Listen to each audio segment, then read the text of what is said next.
Isang mapagpalang hapon na naman sa ating lahat. Ngayon, ka-farmers, nandito tayo ngayon sa taniman ng isang kasama nating membro. Hindi natin alam, ganito rin pala ang ano niya, pero marami na tayong nabisita, hindi siya nagsasabi. Kapitbahay ko pa naman. Ayan, ka-farmers, ganyan lagi yung mga sakit ng palay natin dito ngayon. Actually, nagbibigay na yung munisipyo ng fungicide at saka insecticide. Pero parang ano pa rin, kinukulang pa rin, Kung mapapansin nyo, ka-farmers, dito sa parte rito, medyo madilaw-dilaw siya. Yan, parte na yan. Pero dito naman berde. Yung cause kasi na sinasabi nila, nung time kasi na panay ang ulan, walang nakapag-spray. Ngayon, parang nagkapundo yung mga talakitik dito. Ngayon, hindi naman nagsasabi yung may-ari. Nagbigla natin nakita, kaya yan, ibablog na natin. Kaya yung mga nakakaalam, yung mga pwedeng igamot dito, paki-comment sa mga sections natin, sa comment section natin, paki-comment kung ano yung mga pwedeng gamot para magamit dito, para sayang naman yung pinagpaguran ng farmers natin. Actually marami na tayong napuntahan pang part 5 na to, pag na-upload natin mamaya, pang 5 na ito. Ayan, kitang kita nyo, ka-farmers, talagang dilaw na dilaw siya. Ayan, sabi nung iba, sabi nung Ilocano, nagtungro daw. Pero sa akin ito, ang alam ko ito siguro sa naanoan ito ng mga talakitik. Kasi dalawang klase daw yung talakitik, itim at saka puti. Ayan, kung mapapansin nyo naman doon, ka-farmers, magaganda naman yung mga kwan nila doon, yung mga palay nila.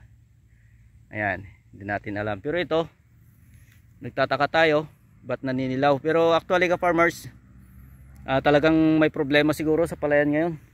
Kaya nagkaganito. Pero sana, kung sino man ang makakaalam yung problema nito, pakisabi na lang.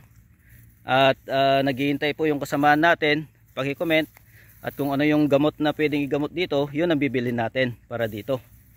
Para kahit papano may bisan naman, kasi yung isang kasamaan natin, bukod sa gumastos na, nagpakapagod na, tapos malulugi lang, masakit sa bulsa, masakit pa sa pakiramdam, ka-farmers.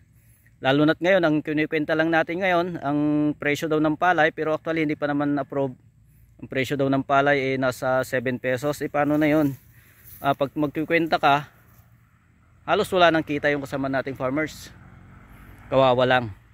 Kumbaga nagpakapagod siya, nagtanim, lahat-lahat ng ginawa para kumita lang, pero sa bandang huli mawawala. Yun ang magiging problema natin dyan ngayon, ka-farmers. Pero sana naman, ka-farmers, itong kung na ito, pag-comment dyan sa mga comment section natin, pag-comment kung may mga kwan pa, may mga pwede pa tayong remedyo rito, kasi medyo grabe na talaga. Ayan. Pero sa akin palagay ito, ka-farmers, may mga talakitik, kasi dalawang klase ang talakitik ngayon.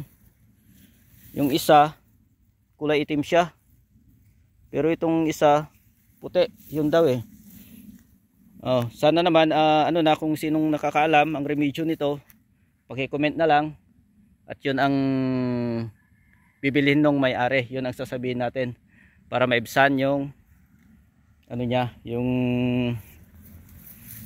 mas sakit na nararamdaman niya. Kawawa naman, ka-farmers. Okay, ka-farmers, hanggang dito na lang muna. Sana may magko-comment sa atin kung ano yung gamot at ano yung pwedeng gawin pa dito para may remedyo pa, para kahit papano kikita yung may-ari.